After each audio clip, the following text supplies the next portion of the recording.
Good morning children, welcome to Praveen tutorial. आज class 10 की बारी है।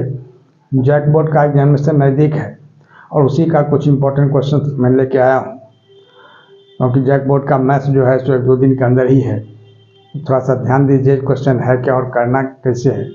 अब यह सब क्वेश्चन जो है तो छिपा हुआ इंपॉर्टेंट क्वेश्चन है जिस पर जल्दी नज़र नहीं जाती है, और क्वेश्चन सेटर जो है इसी सब टाइप के क्वेश्चन खोजते रहते हैं, और हो सकता है कि क्वेश्चन आवेगा भी। तो थोड़ा ध्यान से देखिए क्वेश्चन है क्या और करना कैसे है। क्वेश्चन है, ये त्रिकोणमिति से है। यदि tan A = 4/3 तो कोण A के अन्य त्रिकोणमितीय अनुपात ज्ञात करें। अब देखिए सॉल्यूशन। अब क्या चीज़ दिया हुआ है। सबसे पहले तो दिया हुआ है जो tan A = 4/3। अब tan A क्या होता है? P/B होता है, यानी लंब बटा आधार होता है। थोड़ा ध्यान दीजिएगा, क्या होता है? P/B। तो P के सामने 4 है तो P = 4K और B = 3K मान लिया जाता है। यानी क्या किया जाता है? मान लिया। क्यों माना जाता है? क्योंकि यह अनुपात में है। तो अनुपात में इसीलिए एक स्थिरांक से इसको गुना किया जाता है 4 को। तो 4K और B 3K यहाँ लिख देना होगा माना। ठीक है, तो P और B जब आ गया तो अब निकालना क्या चीज़ है? H। अब H का फार्मूला क्या होता है? थोड़ा सा ध्यान दीजिएगा। H का फार्मूला होता है √P² + B²। तो P कितना है? 4K² + 3K²। तो 4 जा कितना होगा? 16K² अब प्लस 3 9K²। तो 16 अब प्लस 9 कितना होगा? 25K², जिसका स्क्वायर रूट आ जाएगा कितना? 5K। अब देखिए, अब क्या करना है? जो कोण A के अन्य त्रिकोणमितीय अनुपात ज्ञात कीजिए। तो tan A दिया हुआ है तो sin A, cos A, cot A, sec A, cos A वही सब निकालना है। अब ध्यान दीजिएगा थोड़ा सा। अब यहाँ क्या हो जाएगा? इस जगह आ जाइए, यहाँ हो जाएगा sin A क्या होता है? P/H। ठीक है, तो P कितना है? ध्यान दीजिएगा 4K और H कितना निकला है? 5K। तो 4K/5K, K कैंसिल हो जाएगा, यानी 4/5 हो गया। अब cos A में आइए। cos A क्या होता है? B/H। फार्मूला याद रखना बहुत जरूरी है क्योंकि एग्जामिनेशन नज़दीक है। और B कितना है? 3K। तो यहाँ 3K लिखना है और H कितना है? 5K। तो K कैंसिल हो जाएगा, यानी कितना हो गया? 3/5। इसके बाद आइए tan A। तो tan A तो यहाँ दिया हुआ है ही 4/3। तो 4/3 दिया हुआ है ही, यानी यहाँ लिख देना होगा ये दिया है। झंझट खत्म। ठीक है, अब tan A के बाद क्या आता है? cot A। तो cot जो होता है सो B/P होता है। थोड़ा ध्यान दीजिएगा, tan का रेसिप्रोकल होता है, tan का व्युत्क्रम होता है। tan होता है P/B, तो cot होता है B/P। तो cot कितना है? 3K अब बाई 4K। तो K कट जाएगा, यानी कितना होगा? 3/4। यानी B कितना है? 3K और P कितना है? 4K। तो 3/4 हो गया। अब sec A निकालना है। तो sec A जो है H/B होगा, क्योंकि cos जो होता है B/H होता है, cos का व्युत्क्रम होता है sec, यानी H/B। तो H कितना है? 5K और B कितना है? 4K। तो ध्यान दीजिएगा, B कितना है? B है 3K, यानी क्या है? B 3K। तो K कैंसिल हो जाएगा, यानी 5/3। अब cos A क्या हो जाता है? H/P। सब फार्मूला याद रखना है, यानी कर्ण बटा लंब। तो अब H कितना है? 5K और P कितना है? 4K। क्योंकि P यहाँ देख रहे हैं 4K दिया हुआ है, तो K यहाँ कैंसिल हो जाएगा, यानी कितना हो जाएगा? 5/4। और यही जो है यहाँ से 4/5 से लेके और यहाँ 5/4 तक, ये सारे के सारे आपके आंसर्स हो गए। देखिए क्वेश्चन नंबर 2। क्वेश्चन नंबर 2 में क्या है? एक समकोण त्रिभुज ABC में जिसका कोण B समकोण है, यदि tan A = 1 तो सत्यापित कीजिए कि 2 sin A × cos A = 1। तो सबसे पहले क्या है? एक समकोण त्रिभुज बनाना होगा जिसका B समकोण है। अब ध्यान दीजिए, जैसे इस तरह से ये समकोण त्रिभुज हुआ मान लीजिए, और इसका बी जो है समकोण है, बी ए हो गया, यहाँ हो गया मान लीजिए ए, और यहाँ हो गया सी, और ये समकोण है। अब इसमें दिया हुआ क्या कि tan A = 1 है, तो 1 का मतलब क्या हो गया 1/1, यानी P और B दोनों इक्वल होगा।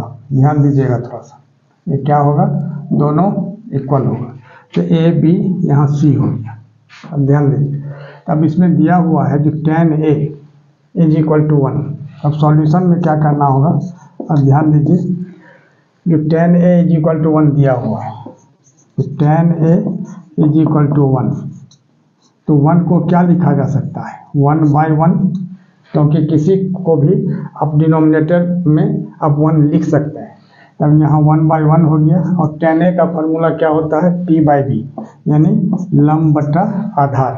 तो P भी हो गया 1 और B भी हो गया 1, लेकिन नहीं, P को क्या लिखना होगा 1K, यानी सिर्फ K भी लिख सकते हैं, हाँ, और B = ये भी 1K, यानी सिर्फ K भी लिख सकते हैं।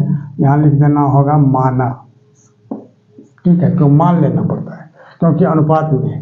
अब H निकालना है, तो H = क्या होता है P² + B², तो P कितना है 1K, दैट इज K, तो K² अब प्लस K², यानी कितना होगा K² + K², 2K² हो गया।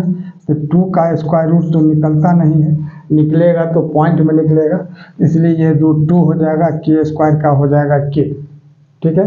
तो √2K। अब फाइंड क्या करना है, फाइंड कुछ नहीं करना है, सत्यापित करना है कि 2 sin A × cos A = 1। तो सबसे पहले sin A और cos A का मान निकालना है, यानी यहाँ लिखना होगा, इसलिए sin A = कितना P/H। अब ध्यान दीजिएगा, अब P कितना है, P जो है सो K है, और H कितना है √2K। थोड़ा ध्यान दीजिएगा, K कैंसिल हो जाएगा, यानी कितना हो गया 1/√2, ठीक है। उसी तरह से cos A निकालते हैं, तो cos A क्या होता है B/H, यानी आधार बटा कर। तो आधार जो है B वह भी K ही है, और H तो वही √2K हो गया, तो K कैंसिल हो जाएगा, यानी कितना हो गया, ये भी हो गया 1/√2। अब आइए इधर जो सत्यापित करना है, तो सत्यापित करने के लिए क्या किया जाता है, LHS और RHS लिया जाता है। LHS का मतलब हो गया बायां पक्ष, RHS का मतलब हो गया दायां पक्ष। तो बराबर के पहले को बायां पक्ष बोला जाता है, बराबर के बाद को दाहिना पक्ष बोला जाता है। तो बायां पक्ष को आप LHS भी लिख सकते हैं। LHS में क्या लिखना है, 2 sin A × cos A। थोड़ा ध्यान दीजिएगा, 2 sin A × cos A, तो 2 sin A के जगह कितना होगा, देखिए 1/√2, और cos A के जगह भी कितना होगा 1/√2। तो 2 × 1 को 1 से करेंगे तो 1, और √2 को √2 से मल्टीप्लाई करेंगे तो √4 होगा, जिसका स्क्वायर रूट क्या होगा 2। अब 2 × 1 = 2, यानी कितना हो गया 1 × 1 = 1, और यही 1 जो है सो RHS में लाना था, = RHS। और लास्ट में आप लिख सकते हैं अतः सत्यापित, तो सत्यापित करना है, सिद्ध करना रहेगा, तो भी आप सत्यापित लिख सकते हैं, या यही सिद्ध करना था, या प्रूफ, कुछ भी लिखा जा सकता है, अतः सत्यापित। अब देखिए क्वेश्चन नंबर 3। क्वेश्चन नंबर 3 है, यह भी त्रिकोणमिति से ही है। इस सही विकल्प चुनिए। यहाँ दिया हुआ है 2 tan 30° / 1 + tan² 30° = what, माने इसको सॉल्व करके कितना आएगा। अब यहाँ 4 ऑप्शन दिए गए हैं, 4 विकल्प दिए गए हैं, और इसी 4 विकल्प में से आपको चूज करना है, यानी खोजना है। अब देखिए ध्यान रखिए, सॉल्यूशन में क्या है कि सबसे पहले ये क्वेश्चन लिखा हुआ है उसको लिख देना होगा, 2 tan 30° / कितना है 1 + tan² 30°, ठीक है। अब 2 और tan 30° का वैल्यू कितना होता है 1/√3 डिवाइडेड बाय 1 + tan² 30° है, तो tan 30 1/√3 हुआ, और इसका स्क्वायर है, इसको होल स्क्वायर कर देना है, ठीक है। और यहाँ क्या लिखना होगा कि 2 को 1 से मल्टीप्लाई करेंगे तो 2/√3 और नीचे क्या होगा 1 प्लस 1 का होल स्क्वायर तो 1 होगा और √3 का स्क्वायर क्या होगा √9 जिसका वर्गमूल कितना हो जाएगा 3। आगे आइए अब यहाँ देखिए यहाँ क्या हो जाएगा 2/√3 और नीचे क्या होगा 3 LCM तो 3 को 1 से गुना करेंगे तो कितना होगा 3 हो जाएगा। अब प्लस 3 में 3 से भाग देंगे तो 1 और 1 को 1 से गुना करेंगे तो 1 यानी कितना हो गया। अब देखिए यहाँ हो गया 2/√3 और यह 3 नीचे का जो है वो ऊपर चला जाएगा और 3 + 1 4 जो है ये नीचे आ जाएगा यानी 2 1 जा 2 और 2 2 जा 4 यानी क्या होगा अब यहाँ हो जाएगा 3/2√3 है ना, क्योंकि 2 को √3 से गुना करेंगे तो 2√3 होगा, √6 मत लिखिएगा। अब √3 से ऊपर नीचे गुना करना है, क्यों? क्योंकि इसको परिमेयकरण करना बोलते हैं, रेशनलाइजिंग द डिनोमिनेटर। अब फिर ऊपर में क्या हो जाएगा 3√3 और नीचे हो जाएगा 2 और √3 को जब हम √3 से गुना करेंगे तो कितना होगा 3। अब 3 कैंसिल हो गया यानी क्या हो गया √3/2। अब √3/2 किसका वैल्यू होता है साइन 60 डिग्री का। साइन 60 डिग्री क्या है ऑप्शन नंबर ए है, यानी ऑप्शन नंबर इक्वल टू यहाँ लिखना होगा साइन 60 डिग्री यानी ऑप्शन नंबर ए और यही इसका आंसर होगा। और इसी तरह इंपॉर्टेंट क्वेश्चन का सीरीज लगातार हमारे बीच चलता रहे, इसके लिए आप लोग लाइक शेयर और सब्सक्राइब जरूर करें। धन्यवाद।